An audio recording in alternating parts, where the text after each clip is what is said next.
We are officially in the throes of Oh, I'm sorry, I can't do that. He's been canceled. WrestleMania season heading towards WrestleMania 40, and it's going to be hosted in Philadelphia, of all places. Philadelphia, huh? It's kind of strange because the two headliners for the two-night event kind of have a sordid history with the city, and oh boy, if you thought that the last time that they were together in a ring was going to be contentious in the city of brotherly love, oh, you ain't seen nothing yet, because it's kind of crazy, right? Like, I follow this stuff fairly closely. I don't have an opportunity to talk on it, mostly because there's nothing really newsworthy for all of the people that are out there who are, I don't know, fervently subscribed to Jim Cornette and his Kentucky Fried Horse shit. Business is not doing good. You take a look at every appreciable metric, anything that actually matters, and you realize that ratings, they're at an all-time low.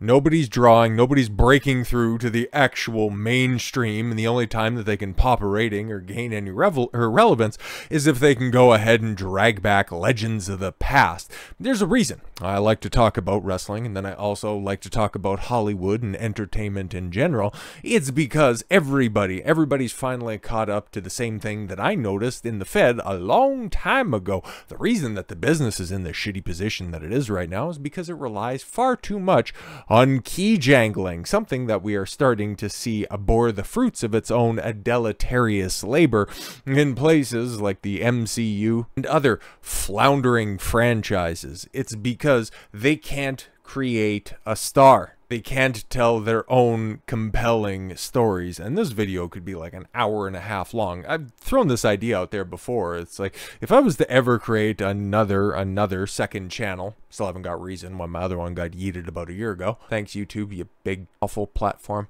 It would be discussing Game of Thrones type stuff, House of the Dragon, specifically with that coming around for its second season. Please be good and please don't be crap.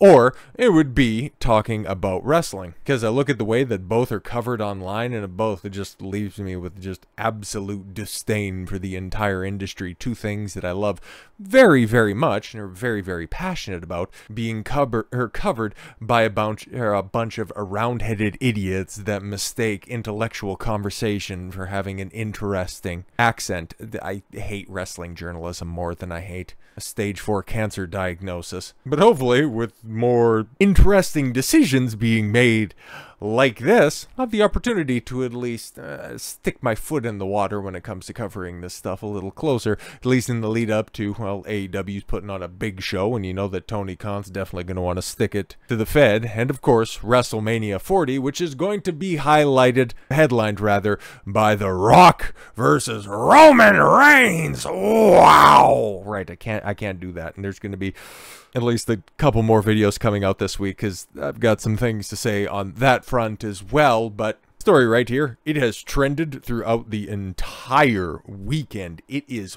wild how much traction this is getting.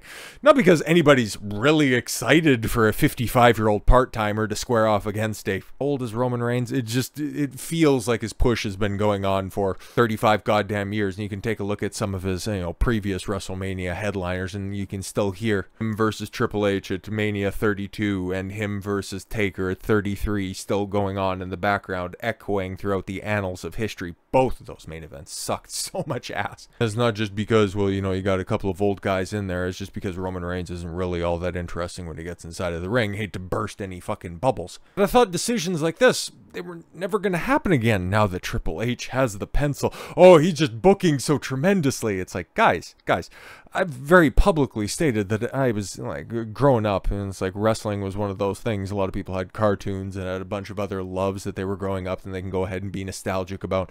Myself, it was baseball and professional wrestling. That is what I grew up on. I'm born 1990. I grew up during the time of the Monday Night Wars, and then, grew to appreciate work rate with the Ruthless Aggression era, and then fall off at the time of the ascension of John Cena. And then that also included Triple H's reign of terror at the top in the early 2000s, where he squashed everybody in his way because he thought what he was doing was best for business. So why on earth Why on earth did you think his booking style was going to be any different? So I was watching during that time and got completely turned off by him. And then when he main evented, what was that, Mania 22 against Cena, and then just buried him, is like, you can't work and I'm better than you. It's like, you're supposed to be the heel in this, you fucking dork. But no. Everybody started to suck him dry once he took the reins of NXT from that 2014 all the way through until the stupid goofy rebrand in 21. But they had a good run. But then in retrospect, somebody needs to go out there and grab their car keys again, because, oh yeah, Triple H's booking style, by the way, is perfectly being represented right now on the main roster. He has no idea what he's doing with the championships. Absolutely nothing, which is, again, perfectly emboldened.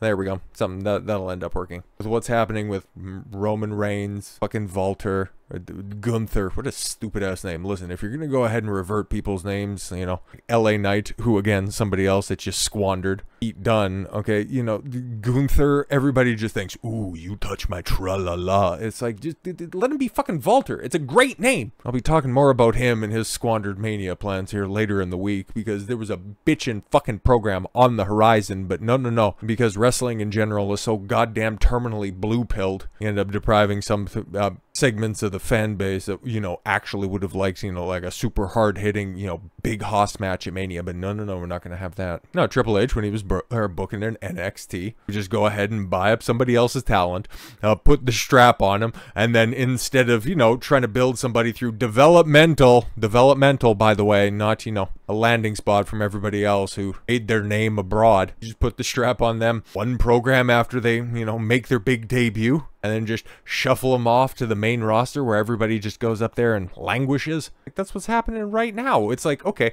what were your plans? What were your plans for Seth Rollins? Okay, for your 2 top championships. What were your plans? Okay, Roman Reigns. Okay, if you didn't get Cody Rhodes to just fall completely into your lap, what was the end game for Roman Reigns? Like seriously, you didn't have anything. Same with Seth Rollins. What were you ultimately going to do with that? Oh yeah, we're going to swap the belt for a 45-year-old part-timer who's perpetually injury prone and has been for the past 10 years. Oh, but then in his first televised match back, he blows out his tricep again for the second time in as many years. Good decision making right there. But I'm not somebody who's even going to stump for Cody Rhodes. Like, I find this entire "we want Cody Rhodes" movement, even though The Rock is just going to go ahead and, oh, it's like, oh my god, the oddly specific pop that I get in every single arena I make these surprise appearances at definitely doesn't come across as live crowd sweetening that, you know, just kind of coincides with his new entrance theme. No, there's nothing to see there at all whatsoever. His crowd reaction to his music hitting, it's undeniable. So that means that's the path that we need to take, instead of finishing this goofy ass story that you had this little detour at with WrestleMania 39 where everybody knew, and hell, it was even the decision that was on the books right after right after the Royal Rumble, because that's who Cody was calling out. But now that some of Vince's debauchery has come to light, break glass in case of Vince, and then The Rock comes out, because you wanted to get mainstream attention in order to take away from all of the bad press that you were getting from your former chairman. Just call this what it is. This isn't some long-term program, even though that's what The Rock was trying to spin a couple of months ago. Yeah, there was something on the books. Yeah, we were this close to a Mania match in Roman at 39. Like, it was gonna happen, but things just ended up going sideways. And I don't do anything just off the cuff, okay? We're gonna do something revolutionary. It's gonna be long and drawn out. That's why this was cooked up in a matter of weeks. Yeah, okay, totally seems legit. But you can go ahead and bullshit. You can go ahead and bullshit all of the different, you know, wrestling rags that are out there. Fightful, Pro Wrestling Mag, Wrestling Observer, and all that stuff. Okay, but the people that you're supposed to be the champion of, they're not buying this, because the world has changed the last time that you tried to pull this stuff. Because the Fed has such a unique situation on their hands right now. It's going to be very interesting to see how they handle this, because this is also simultaneously WrestleMania 30 type situation, because as you can see, just with a couple of the trends that are on the side, you got The Rock, you got WrestleMania, and this is, I'm recording this the night before, by the way. There's no sign of this stuff slowing down. And there's also another trend that we're going to talk about that also hasn't gone away, but this and so many other of The Rock's posts, specifically on Twitter, there's no words for this explosive, insane reaction, undeniable.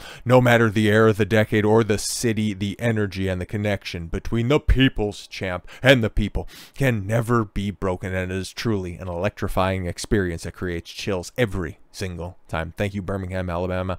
We made magical history in the Magic City. Thank you, WWE, and thank you, Cody, for the love and the house. Dream and soul, man. Yeah, no, so funny now that The Rock has become less of a human being and more of a brand, how much he always wants to, you know, just call back to his own history, even though when he was running hot and on his own laurels, he never had to harken back to the past. Very, very strange there. Roman, there's only one head of the table, and he's also just so happened to acquire a board position, so now it means the head of the corporate table.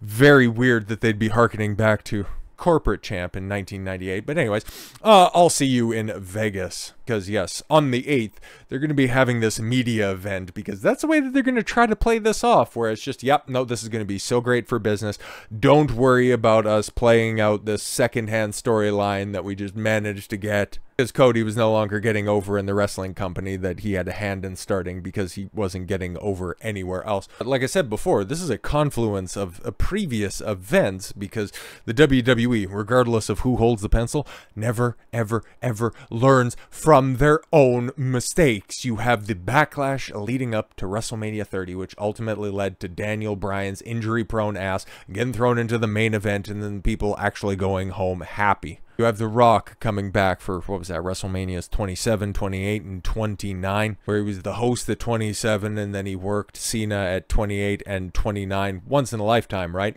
Yeah, that's still a meme going around some decade on later, because John Cena wasn't getting over outside of the Fed's own insular fan base, so that they decided to go ahead and try to grab the biggest star that they could get their hands on, and was still young enough to work at the time, because, yeah, The Rock, he was, what, mid-40s, the biggest star on planet Earth. Undeniable business that was done for WrestleMania 28, the biggest pay-per-view buy of all time, and likely what they will ever do, because I don't imagine that the Fed is going to ever return to a traditional pay-per-view model. So yeah, of course, it made sense, and then because it made such great business sense, run it back a year later and then just put the Fed championship over the top of it. That'll totally be great. And who did he end up taking that from?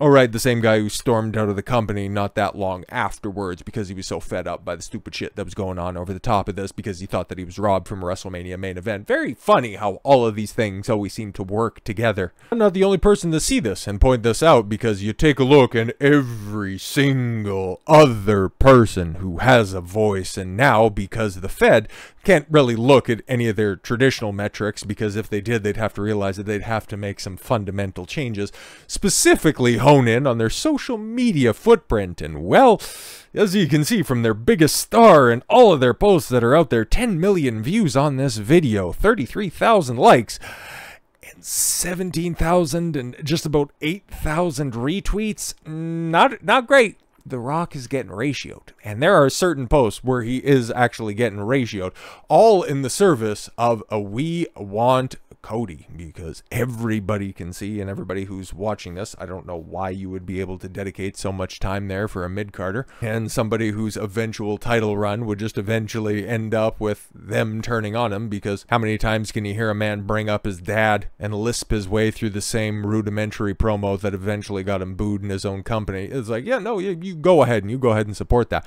But that was the story that they were trying to tell, and because they got cold feet once again, they just decided, yeah, WrestleMania, we could just go ahead and put The Rock. But unfortunately, this time around, you're in Philadelphia. Where they threw batteries at Santa Claus. Philadelphia, the home of ECW. Philadelphia, one of the most vociferous crowds in all of professional sports.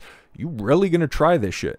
And especially with people turning on this right now, they would be so boneheaded to just go through with the plan of Rock v. Roman, because I alluded to it before, but the last time that The Rock and Roman were in the same ring at the same time, it was at the 2015 Royal Rumble, if I have my date right. It was leading into WrestleMania. No, that would have been 2016, because that was leading into Mania 31 in San Francisco, where Roman won his first of how many Rumbles has he won? Actually, to be fair, I think he's only won one. They both got booed out of the goddamn building. A lot of people have pointed it out, and they aren't wrong in doing as much, okay? This could very well end up being like a WrestleMania 18 type situation where you had Rock and Hogan, and everybody, well, at least when it came to the booking department, thought that they would go ahead and boo Hulk Hogan because, oh, he was part of the NWO, they're going to come over and they're going to kill the WWE, and yeah, after they get injected with a lethal dose of poison. But ostensibly, wrestling fans are very susceptible to nostalgia bait, and it was the first time in, what, 9 years that Hogan was back inside of a fed ring, and it was Toronto, so you had to take into account, oh yes, people that were working the match, where they were working the match, and the history behind that, and oh yeah, they turned on The Rock, who was supposed to be the biggest face in all of wrestling. Meanwhile, they had Austin working a mid-card match against, unfortunately, departed Scott Hall. God, that could have been good, but again, it was just overbooked nonsense. A lot of people are pointing to that going, oh yeah, they're going to turn on The Rock, but here's the thing. This is going to be less like that Rock-Hogan Mania match, and it's going to be more like WrestleMania 34 in New Orleans, where both of the participants were getting booed out of the building. That was what, Brock, Roman, well, it was their second main event, like their 15th dust up. It's like nobody's gonna care about this unless they make the change. But if they cement this tonight, that Cody's going for Seth because Old Man Punk fucking blew out his arm. You're going to have trouble. You're going to have trouble on that second night. This could end up doing long-term damage to the business because, yeah, you got Matt Cardona. You got somebody who's under contract who should just leave the company, for Christ's sakes. It's like they've done nothing with you, Ricochet. That pisses me off so much. And even Santa Claus tweet, we want Cody in support of Cody Rhodes, which is absolutely wild. Everybody's on board with Cody Rhodes finishing the story at WrestleMania 40. Mostly because they kind of want him to get a new catchphrase, because that's all Fed guys are. It's just a nickname and a catchphrase. What do you want to talk about? I want to finish the story. Fucking yuck. In the wake of The Rock appearing on February 2nd episode of Friday Night SmackDown. It's hard to keep track what night, SmackDown's been on. I've been watching long enough to know that it's been on Tuesday. I think it's been on every day except for, depending on some airing schedules, like except for Monday, maybe Wednesday. Maybe there were a couple of years where it was on Wednesday. Anyways, to have a stare down with Roman Reigns after Cody Rhodes informed Reigns that he was not going to face him at this year's WrestleMania and looked very disappointed in some of the screenshots, but it's neither here nor there. Hashtag We Want Cody began to trend on social media. Latest adopters of the hashtag include WWE Superstar, Ricochet, former Fed superstar and close friend of Cody Rhodes, Matt Cardona, and even jolly old St. Nicholas has put Cody Rhodes on his nice list and tweeted his support for the American Nightmare. That's absolutely wild. Yeah, to clear the record, yeah. Ricochet, yeah, we want Cody. Santa decides we want Cody. And then, yeah, Logan Paul, who, again, the only reason that he got signed, just so happens he, by all accounts, seems to be a very talented guy, and then that's the screenshot that's going around at the time and probably going to be a part of the thumbnail in some form or fashion. It's just Cody knows, yeah, I've been screwed. I've been 100% screwed. But Logan Paul, being the social media darling that he is, and the reason that he signed the big old contract, rallies for Cody Rhodes after The Rock sabotages WrestleMania. Yeah, this is so public and is being so well publicized, and we know how much influence that the Fed has when it comes to these different rags that are out there.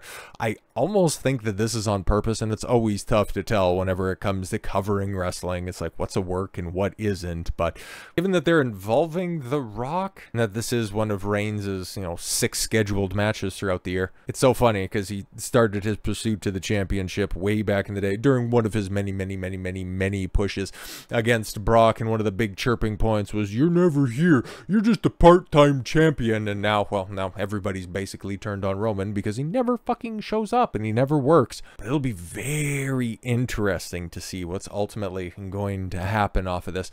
Is the Fed gonna end up making a last-minute change and maybe combine all the championships again for the second time in 2 years, and put Seth and Cody's match in between there as well, and try to work something out after seeing all of this backlash. Maybe a couple of shows end up getting hijacked, a la the lead up to WrestleMania 30. Or is everybody just going to get booed out of the building in Philadelphia in about a month's time? Going to be interesting the first time that The Rock comes around for a live audience, because that media event's not going to be anything at all whatsoever. And then he ends up getting booed very loudly, very strongly, and so does Roman. It's going to be it'll be very strange. It'll be very strange and interesting to hear from all of those different goofy ass drones that have been telling me that AEW's down, oh, it's so bad right now, it's so terrible right now. What their pivot on this one is going to be after all of these blatant deficiencies have been brought to light. I'm hoping for the best, because ultimately I want wrestling to be good. It's just I see decisions like this and I just can't help but shake my head and go, yep, this is what happens when you fail to create your own in-house talent. You give the stick to somebody who ostensibly doesn't know how to wield it, and your parent company ultimately has to pay back billions of dollars very, very quickly. So with all that said, thank you all very much for the gift of your time. I've been Don Consuelo. I want you to follow your gut and get after it. Take care, everyone.